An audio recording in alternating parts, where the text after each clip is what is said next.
जय श्री कृष्णा गुरुजी, जी। आपके चरणों में कोटि कोटि प्रणाम। अगर पूछने में कुछ गलती है तो मुझे क्षमा कीजिएगा। आज जो कलश यात्रा आई है तो आपने बताया कि 100 यज्ञों का उसका फल है, तो इसका मतलब ये है कि जो मेरे जीवन में अनजाने में कहीं कुछ पाप हुआ तो आज वो सारे पाप मिट गए। हाँ, एक शर्त पर, सही है। एक शर्त पर कि आप आगे से अब से आगे कोई पाप ना करें। अभी के तो मिट गए ना पूरे। हाँ बिल्कुल। और जैसे संत बड़ा है पापी बड़ा है सर, क्योंकि जो पापी लोग रहते हैं जीवन भर पाप करते हैं, अंत समय उनके मुख से सिर्फ राम कृष्ण कुछ भी वर्ड निकल जाए भगवान का तो उनको सीधा वैकुंठ धाम मिल जाता है। और जो साधु लोग रहते हैं जो जीवन भर तपस्या पाठ पूजा करते हैं तो उन अंत समय कुछ पाप हो जाए तो उनको पश्चाताप करना पड़ता था। ऐसा क्यों? तो फिर पापी बड़ा है कि संत बड़े हैं? और मैंने देखा है जीवन में जो भगवान में आस्था रखते हैं उनको परीक्षाओं से बहुत गुजरना पड़ता है, और जो नास्तिक रहते हैं तो उन्हें जीवन में इतनी परीक्षाओं से गुजरना नहीं पड़ता है। ऐसा क्यों? तो भगवान में आस्था रखे तो परीक्षा से इतना गुजरना पड़ेगा। जो बच्चा आगे की क्लास में जाएगा हाँ? उसी को एग्जाम देना पड़ेगा। हाँ। जो आगे की क्लास में जाना ही नहीं चाहता वो एग्जाम क्यों देगा? आप बताओ। जिसे 12वीं के बाद कॉलेज में जाना है या 10वीं के बाद 11वीं में जाना है उसको तो एग्जाम देना पड़ेगा। अब जैसे जाने नहीं वो एग्जाम देगा? वो तो नहीं देगा। फिर पर ये तो जीवन में जब ईश्वर परीक्षा लें तो समझ लो कि ईश्वर आपको आगे की कक्षा में भेजना चाहते हैं। माता यशोदा पिछले जन्म में कौन थी? धरा थी। उन्होंने बड़ी तपस्या की, बड़ा कष्ट उठाया, बड़ा अपमान सहा, तब जाकर उन्हें आगे की क्लास में कृष्ण जैसा पुत्र प्राप्त हुआ। अब वो सोचती हम कष्ट क्यों सहें, हम तो इतने बड़े भक्त हैं। नहीं तो नहीं सहो तो घर बैठो। यदि ईश्वर की प्राप्ति में आगे बढ़ना है तो उठाना ही पड़ेगा। सुदामा जी इतने बड़े भक्त थे। हम जितने लोग यहाँ बैठे हैं हम में से कोई सुदामा जैसा भक्त नहीं है, लेकिन सुदामा जैसी तकलीफ हम लोगों से ज्यादा तकलीफ सुदामा ने उठाई। बोलो हाँ या ना? हम तो भक्त भी नहीं हैं और हम इतने तकलीफ में भी नहीं हैं। वो भक्त भी थे और तकलीफ भी थी, पर इतनी तकलीफ पर भी उन्होंने अपनी आस्था नहीं छोड़ी। इसलिए बिना सुदामा की कथा के भागवत जी की कथा पूरी नहीं होती। देखिए ये उनका प्रमोशन। किसका नाम आता है? तो जीवन में आप संघर्षों से डरो मत और ये मत सोचो कि पापी तो पाप करके आगे बढ़ रहा है। कोई लाखों में एक अजामिल जैसा होता है जिसके मुंह से मरते समय भगवान का नाम निकला है। बाकी जितने लोग हैं पाप किया है तो दंड भोगना पड़ेगा। सबके मुंह से राम नहीं निकलता मरते समय, कोई पुण्यात्मा होगा है ना, उसके मुंह से निकलता है। इसलिए अच्छे कर्मों का फल अच्छा ही होता है, बुरे कर्मों का फल बुरा ही होता है। बुरे का कभी अच्छा नहीं हो सकता। भीष्म पितामह जैसों को कर्मदंड भोगने के लिए बाणों की सैया पर लेटना पड़ा। कौन बचा? एक का नाम बता दो। बचा कोई? कंस बचा, रावण बचा कि दुर्योधन बचा? पर उन्हें अंत धाम तो मिल गया था। अंत भाई धाम तो मिलेगा पर अपयश तो मिला। रावण को धाम तो मिल गया पर आज तक उन्हें गली गली पुतला जलाया जाता है। आप समझ रही हो मेरी माँ मेरी बहन? सबसे बड़ा सम्मान है सम्मान, सबसे बड़ा यश सम्मान। अपमान सबसे बड़ा पाप है।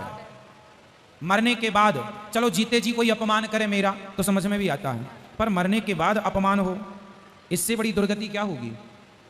इसलिए पांडवों को सम्मान जीते जी भी मिला, मरने के बाद भी सम्मान मिलता है। लेकिन दुर्योधन को जीते जी धन में जुआ खेल के हड़पना तो चाहा पर अपमान मिला, और अभी भी अपमान। कौन दुर्योधन को अच्छा कहता है? आज तक किसी बाप ने अपने बेटे का नाम दुर्योधन नहीं रखा, किसी बाप ने अपने बेटे का नाम रावण नहीं रखा।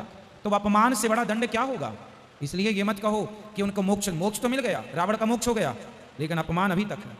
इसलिए भगवान की शरण में रहो, वो ज़्यादा अच्छा है। और सुख दुख तो सबके जीवन में उतार चढ़ाव है, रहेगा ही रहेगा। इसकी कोई सीमा तो रहती होगी ना गुरुजी? आप सीमा पार ना कर पाओगी, चिंता ना करो। हम इंसानों को ईश्वर इतना दुख नहीं देते जितना दुख माता सीता ने उठाया है। क्या उतना दुख आपके जीवन में है? नहीं नहीं, मेरे जीवन में नहीं है, मेरी मम्मी का बोल रही हूँ। मम्मी के जीवन में भी, आपकी माँ के जीवन में भी क्या उतना दुख है जितना माता सीता को या द्रौपदी को या कुंती को या सुदामा जी को उठाना पड़ा? फिर हमारा दुख तो कुछ भी नहीं है। उन लोगों ने तो बताया है कितना भी दुख आए तो भी कृष्ण की शरण नहीं छोड़नी, कृष्ण की भक्ति नहीं छोड़नी। और गुरुजी हम लोग जरा जरा से दुख में विचलित हो जाते हैं। सोमवार या पूनम में कोई भी व्रत करते हैं उसमें एक टाइम जैसे भोजन करते हैं तो फराल वगैरह मना करते हैं ना, जैसे एकादशी का व्रत करते हैं तो उसमें कोई बोलते फराल ले सकते हैं और नहीं लिए तो उसका पुण्य अलग मिलता है ना। जैसे वो जो नहीं लेंगे अपन फराल तो उसका महत्व अलग रहता है और जो फराल लेते हैं उसका महत्व अलग रहता है। एकादशी में भी खाने पीने की ही बात। हाँ। क्यों? नहीं मतलब जिस फराल का बोलते हैं ना, साबूदाना वगैरह पानी पी सकते हैं। अब हम बता रहे वगैरह नहीं करना है। हैं आपको पुण्य चाहिए एकादशी का? मुझे प्रभु से मिलना है। हम बता दें उपाय। एकादशी के दिन खूब कीर्तन करो, हाँ। खूब भगवान का नाम जप करो, और आप आराम से फल खाओ, दही पियो, फल लो, 2 बार खाओ, 4 बार खाओ, 2 बार पानी पियो, 10 बार पानी पियो, पर कीर्तन भगवान में अपना मन लगाए रखो। वही जिसका मन सदा भगवान के चरणों में लगा है उसकी तो रोज एकादशी है। एकादशी में भी क्या खाएं क्या ना खाएं, कितना कीर्तन करें, ऐसा कोई नहीं पूछता। ध्यान धरा मेरा रोटी में। जय श्रीमन नारायण गुरु जी आपके चरणों में कोटि कोटि प्रणाम। हम्म। गुरुजी आपको देखे तो मेरी आंखें धन्य धन्य हो गई गुरुजी। मेरा बहुत सपना था आपको देखने का। मैं जब भी आपको देखती हूँ मेरे को कृष्ण कृष्ण कृष्ण नजर आते हैं गुरुजी। वैसे तो कण कण में कृष्ण है, फिर भी मैं आपको देखती हूँ जब मेरे को सिर्फ कृष्ण नजर आते हैं। और आपकी वजह से मेरी जिंदगी में बहुत बदलाव आया, मेरे को बहुत खुशियाँ मिली है गुरुजी। और आपने करोड़ों करोड़ों लोगों की जिंदगी को संवारा है, उसको आगे बढ़ाया है। उसके लिए आपका धन्यवाद, दिल से धन्यवाद गुरुजी। और मैंने आपको 3 साल से गुरु माना है, दीक्षा नहीं ली है, फिर भी मैंने आपको सच्चे हृदय से गुरु माना है। और कुछ लोग गुरुजी बनाना चाहिए बोल के छोड़ देते हैं, उन्होंने गुरुजी भी बना लेते हैं, लेकिन उनकी आज्ञा को नहीं सुनते, उनकी आज्ञा का पालन नहीं करते। हाँ हमने गुरु बना लिया ऐसा बोल के सोचते हैं, फिर उनको नहीं फॉलो नहीं करते। और जब भी गुरु पूर्णिमा आते हैं जाके उनके चरणों में प्रणाम करके हमने गुरुजी बना लिया, तो ये सही है या गलत है गुरुजी? गुरु वचनों पर विश्वास करना और गुरु जी की आज्ञा का पालन करना ही सर्वश्रेष्ठ गुरु मंत्र है। आपने मंत्र ले लिया, आपने मंत्र दीक्षा ले ली, पर गुरु वचनों पर विश्वास ही नहीं है, आज्ञा का पालन ही नहीं है। गुरु जी कह रहे हैं कीर्तन करो, आप कीर्तन करते नहीं। गुरु जी कह रहे हैं नाम जप करो, कथा सुनो, आप कथा नहीं सुनते। गुरु जी कह रहे हैं मांस मत खाओ, आप मांस नहीं छोड़ रहे हैं। गुरु जी कह रहे हैं शराब मत पियो, आप शराब पी रहे हैं। तो फिर कोई लाभ नहीं होगा ना। मंत्र तो ले लिया, ठीक है, संबंध तो हो गया, लेकिन वचनों का पालन होगा तो उसका लाभ बहुत जल्दी मिलेगा आपको, शांति जीवन में अपार प्राप्त होगी, इसलिए जरूरी है। जय श्रीमन नारायण गुरुजी। जय श्रीमन नारायण। तो YouTube पर चैनल को सब्सक्राइब कर लीजिएगा आप लोग, और बच्चों को मोबाइल पर सब्सक्राइब कर देना चैनल को, ताकि सब बच्चे सुने।